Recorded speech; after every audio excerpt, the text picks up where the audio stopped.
নমস্কার বন্ধুরা, আজকে আবারও চলে এসেছি রান্নাঘরে। আজকে আমি নিয়ে এসেছি ডিম চিলি। ডিম দিয়ে আজকে চিলি চিকেন মতো করব। তো আজকে চিকেন নেই, কিছু নেই ঘরে, ভীষণ চিলি চিকেনের মতো খেতে ইচ্ছা করছিল, তাই ঘরে দুটো ডিম ছিল, সেই দুটোকে দিয়েই, দুটোই ডিম ছিল মাত্র, তো সেই দুটোকে দিয়ে আমি এখানে কিছু সবজি নিয়েছি। দেখুন, এখানে নিয়েছি আদা রসুন কুচি, এখানে নিয়েছি একটুখানি গাজর, এইভাবে টুকরো করে কেটে নিয়েছি পাতলা পাতলা করে, আর নিয়েছি এখানে বেশ এক মুঠো মতো কাঁচা লঙ্কা, নিজেদের বুঝে শুনে দেবেন। আর এখানে নিয়েছি একটা ক্যাপসিকাম, আর এখানে নিয়েছি বেশ অনেক কটা, কমসে কম ছোটো ছোটো ছিল, তাই 5-7টা মতো আমি নিয়েছি পেঁয়াজ। এইভাবে খোসা ছাড়িয়ে নিয়েছি কেটে, কোনোটা 2 টুকরো হয়েছে, কোনোটা 4 টুকরো হয়েছে, এরকম ছোটো ছোটো।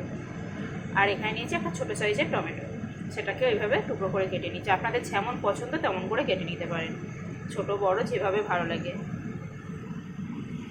তো এটাকে দিয়ে আজকে ডিম চিলি বানাবো। চিকেন টিকেন কিছু তো নেই, তাই তো এখানে ডিমটাকে সবার আগে আমি একটু নুন আর একটু গোলমরিচ দিয়ে ফেটিয়ে নেব। ওদিকে আমি কড়াই বসিয়ে দিয়েছি।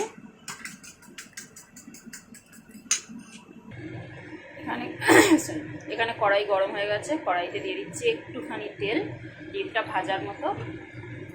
তো আমি এখানে ডিমটা ভেজে নেব।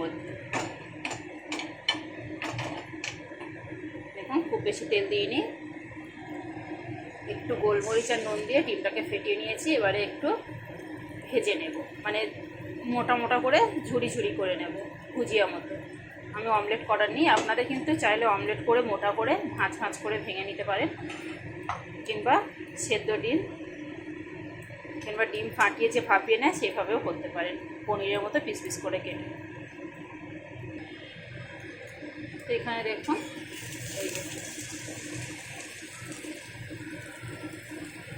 আপনাদের কিন্তু ডিম যেমন ইচ্ছে তেমন করে নিতে পারেন, এখানে কোনো সমস্যা হবে না।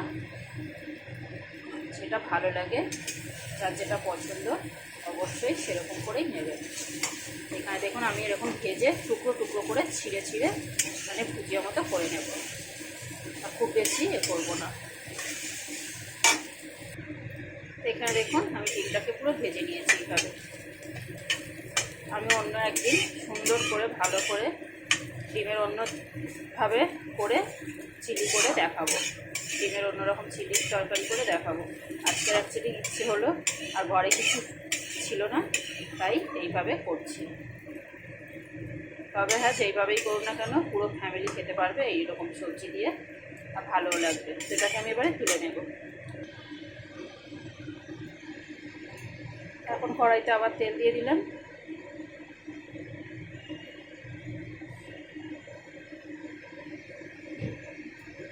আমি সরষের তেলে রান্না করছি, আপনারা চাইলে সাদা তেলে করতে পারেন।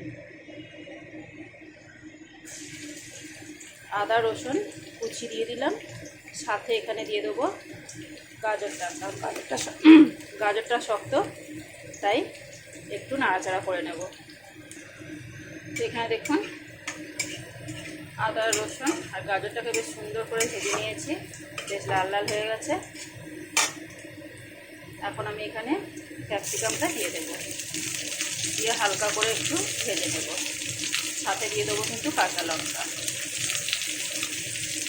গ্যাসটাকে কমিয়ে দিলাম, কারণ তেলটা ভীষণ গরম হয়ে গেছে। এটাকে হালকা করে ভাজবো।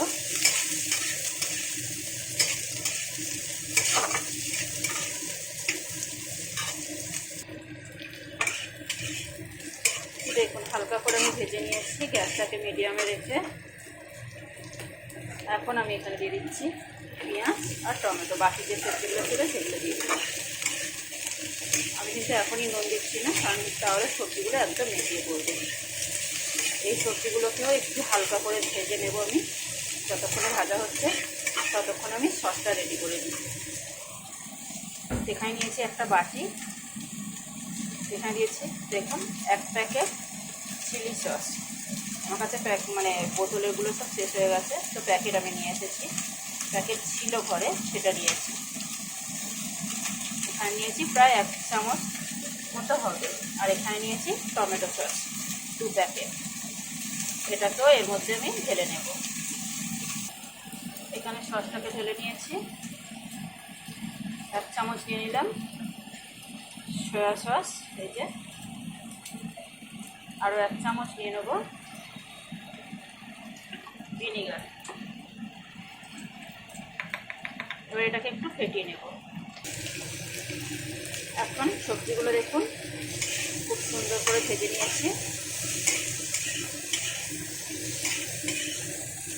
খুব সুন্দর করে ভেজে নিয়েছি।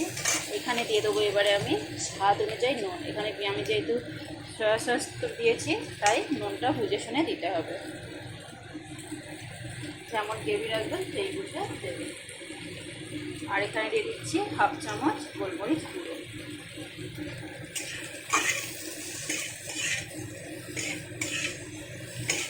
এবারে আর একটু নাড়াচাড়া করে নিলাম।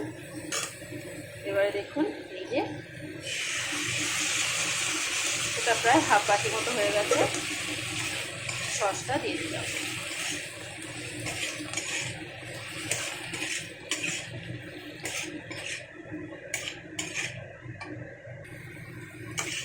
দেখুন আমি বেশ কিছুক্ষণ নাড়াচাড়া করে নিয়েছি। খুব বেশি নাড়াচাড়া করিনি, কারণ সস দিয়েছি পুড়ে যেতে পারে। গ্যাসটা কিন্তু অবশ্যই কমিয়ে রেখে নাড়াচাড়া করে।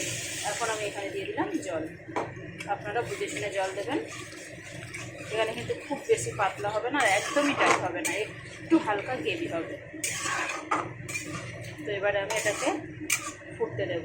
ঝোলটা ফুটুক, ততক্ষণে আমি একটু অ্যারারুট গুঁড়ো নিয়ে আসি। দেখুন বন্ধুরা, ঝোল কিন্তু ফুটে গেছে। এখন আমি এখানে একটু চিনি দেব। স্বাদ অনুযায়ী বুঝে শুনে দেবেন। আর আমি ওই যে সসের বাটিতেই 2 চামচ কর্নফ্লাওয়ার একটু জল দিয়ে গুলে রেখেছি, এটাকেও দিয়ে দেবো। দেখুন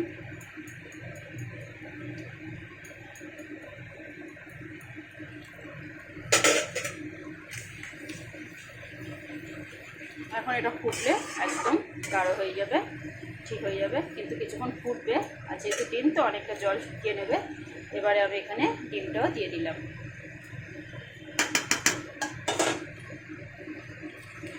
আপনারা কিন্তু আমি এখানে অনেক বেশি সবজি ব্যবহার করেছি, কারণ আমার ঘরে একটু সবজি কেউ খেতে চায় না, তাই এরকম টেস্টি হেলদি খাবার বানাতে একটু সবজি বেশি ব্যবহার করি। তো আপনারা কিন্তু সবজিটা অবশ্যই কম বেশি করে নিতে পারেন। দেখুন কতটা দেখতে টেস্টি আর ইয়ামি লাগছে। তো দেখুন বন্ধুরা, টকবক করে বেশ ফুটে গেছে, আর এটা কিন্তু একদম ঘন হয়ে গেছে। আর আপনারা জানেন ঠান্ডা হলে কিন্তু আরও বেশি জমে যাবে, তাই আমি এই অবস্থাতেই ছেড়ে দেবো। আপনারা যখনই খান না কেন একটু গরম করে নিতে পারেন, কিংবা করার পরে এইভাবে সার্ভ করতে পারেন। আজকের ভিডিওটা কেমন লাগলো অবশ্যই একটা লাইক কমেন্ট শেয়ার করে আমাকে জানাবেন। আমার ভিডিওটা দেখার জন্য আপনাদের ধন্যবাদ বন্ধুরা। আজ তাহলে আসি, টাটা।